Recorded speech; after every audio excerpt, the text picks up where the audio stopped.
Perkenalkan, nama saya Matro Ina Hanala'a. Saya akan menjelaskan beberapa alat laboratorium kimia. Yang pertama, gelas ukur. Gelas ukur berfungsi untuk mengukur volume zat kimia dalam bentuk cair. Ukurannya alat ini mulai dari 10 ml sampai 2 liter.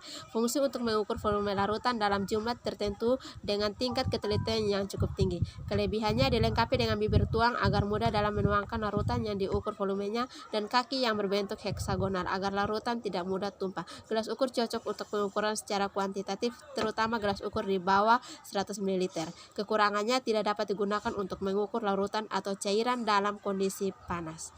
Yang kedua, alat pipet ukur. Pipet ukur adalah alat yang terbuat dari gelas. Fungsinya untuk mengambil larutan dengan volume tertentu dengan ketelitian yang sangat tinggi. Kelebihannya memiliki skala yang sangat tinggi, ujung bagian bawah dibuat runcing sehingga dapat memperlambat keluarnya atau masuknya zat cair. Kekurangannya penggunaannya sedikit sulit karena dalam pengambilan larutan harus menggunakan bantuan bulb atau pipet pump untuk menyedot larutan yang berbahaya. Yang ketiga, gelas kimia atau beker gelas.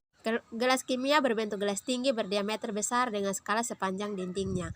Ukuran alat ini ada yang 50 ml, 100 ml, dan 2 liter. Fungsi untuk mengukur volume larutan yang tidak memerlukan tingkat ketelitian yang tinggi. Yang kedua, menampung zat kimia. Yang ketiga, memanaskan cairan.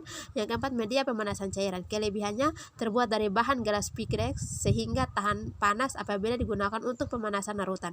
Kekurangannya tingkat keakurasian rendah sehingga tidak cocok digunakan untuk mengukur volume yang membutuhkan ketelitian yang tinggi. Perkenalkan, nama lengkap saya Seniawati Alokalegi. Saya akan menjelaskan beberapa alat laboratorium kimia. Yang keempat, buret. Buret adalah sebuah peralatan gelas laboratorium berbentuk silinder yang memiliki garis ukur dan sumbat keran pada bagian bawahnya. Fungsi dari buret untuk mengukur volume suatu cairan atau gas dan digunakan untuk meneteskan sejumlah reagen cair dalam sebuah eksperimen. Kelebihan dari buret adalah terdapat keran dan lubang yang lurus untuk membuka dan menutup celah pada bagian buret sehingga cairan di dalam buret dapat keluar sedikit demi sedikit. Kekurangannya dalam penggunaan proses titrasi, terutama dalam mengontrol keluarnya cairan dari keran pada saat melakukan titrasi. 5. Tabung reaksi. Tabung reaksi adalah peralatan gelas yang berbentuk tabung yang terbuat dari kaca atau plastik dan terbuka di bagian atasnya. Kelebihannya terbuat dari bahan yang tahan akan panas dan kekurangannya tidak dapat menampung lebih banyak cairan atau senyawa dan sulit ketika ingin dibersihkan dan serta mudah pecah. 6. Batang pengaduk. Batang pengaduk merupakan sebuah peralatan laboratorium yang digunakan untuk mencampur bahan kimia dan cairan untuk keperluan laboratorium, selain untuk mencampur larutan. Fungsi batang pengaduk juga adalah untuk membantu dekantasi larutan, menginduksi kristalisasi, dan memecahkan emulasi pada suatu ekstraksi. Perkenalan, nama saya Eko Betseba Jabang. Saya akan menjelaskan alat laboratorium kimia. Yang ketujuh, Bunsen. Bunsen adalah salah satu alat laboratorium kimia yang terdiri dari tabung logam terhubung bahan bakar dengan lubang pemasukan udara. Fungsi Bunsen untuk memanaskan zat-zat dalam laboratorium. Yang kedelapan, mortar dan alu. Fungsi mortar dan alu adalah untuk menghancurkan dan menghaluskan suatu bahan atau zat yang bersifat padat atau kristal dengan diameter alat 10 cm. Yang kesembilan, penjepit tabung reaksi. Penjepit tabung reaksi ini terbuat dari kayu. Fungsinya untuk menjepit tabung reaksi di saat pemanasan atau bisa juga digunakan untuk mengambil kertas saring dan benda-benda lab lain di saat kondisi alat tersebut panas. Perkenalkan, nama saya Naaman Laulaka. Saya akan menjelaskan beberapa alat-alat laboratorium kimia. Rak tabung reaksi. Rak tabung reaksi adalah alat yang umumnya terbuat dari kayu, mempunyai 12 lubang dengan 12 cekungan di bawahnya untuk menyimpan tabung reaksi. Berukuran sekitar 20 x 10 cm, terdapat 6 batang kayu. Fungsinya sebagai tempat penyimpanan tabung reaksi, mengeringkan, dan menjaga tabung reaksi agar tidak berjamur. Kelebihan, rak tabung reaksi memudahkan praktikan dan meletakkan tabung reaksi agar larutan tidak tumpah.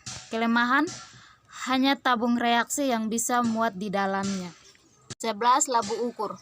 Labu ukur adalah wadah yang berbentuk labu dengan leher yang panjang dan bertutup, terbuat dari kaca dan tidak boleh terkena panas karena dapat memuai.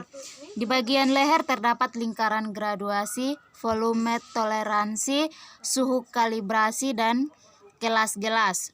Ukurannya mulai dari 1 ml hingga 2 liter. Fungsinya untuk membuat larutan dengan konsentrasi tertentu dan mengecerkan larutan dengan keakurasian yang tinggi. Kelebihan bisa menunjukkan dengan tepat volume cairan pada suhu tertentu karena leher labu ukur dibuat relatif sempit sehingga sedikit perubahan volume cairan akan menyebabkan perbedaan ketinggian cairan. Kekurangan sulit dalam membersihkan bagian dalam labu ukur. 12. Pipet tetes. Pipet tetes berupa pipa kecil terbentuk dari plastik atau kaca dengan ujung bawahnya meruncing serta ujung atasnya ditutupi karet. Fungsi untuk mengambil cairan dalam skala tetesan kecil. Kelebihan memiliki karet hisap di atasnya sehingga mudah dalam mengambil larutan. Kekurangan tidak dilengkapi dengan skala, hanya digunakan untuk mengambil cairan dengan ukuran tetesan sehingga pada saat mengambil cairan tidak dapat langsung diukur volumenya. Perkenalkan, nama saya Sri Mariani Dakajo. Saya akan menjelaskan alat laboratorium kimia, yaitu yang ke-13, tabung Erlenmeyer. Tabung Erlenmeyer berbentuk gelas yang pada diameternya semakin ke atas semakin kecil dengan skala sepanjang dindingnya. Ukurannya mulai dari 10 ml sampai 2 liter. Adapun fungsi tabung Erlenmeyer, yang pertama untuk menyimpan dan memanaskan larutan, kedua menampung filtrat hasil penyaringan, ketiga menampung titran atau larutan yang dititrasi pada proses titrasi. Yang keempat, pada pengujian mikrobiologi digunakan sebagai tempat pembiakan mikroba. Kelebihannya terbuat dari bahan khusus untuk menghindari adanya reaksi antara Erlenmeyer dengan larut. Kekurangannya, unit skala tidak terlalu teliti tetapi cukup memadai untuk penggunaan pengukuran yang tidak memerlukan ketelitian tinggi. Yang ke-14, corong kaca. Corong kaca berfungsi sebagai tempat untuk mereaksikan bahan kimia, untuk melakukan reaksi kimia dalam skala kecil, dan sebagai tempat perkembangbiakan mikroba dalam media cair. Kelebihannya terbuat dari bahan yang tahan akan panas, kelemahannya tidak dapat menampung lebih banyak cairan atau senyawa, dan sulit ketika ingin dibersihkan, serta mudah pecah. Yang ke-15, kaki 3. Kaki 3 dalam alat laboratorium adalah besi yang mempunyai 3 kaki yang memiliki fungsi sebagai penyangga ring. Fungsi kaki 3 adalah sebagai penahan kawat kasa dan penyangga ketiga proses pemanasan.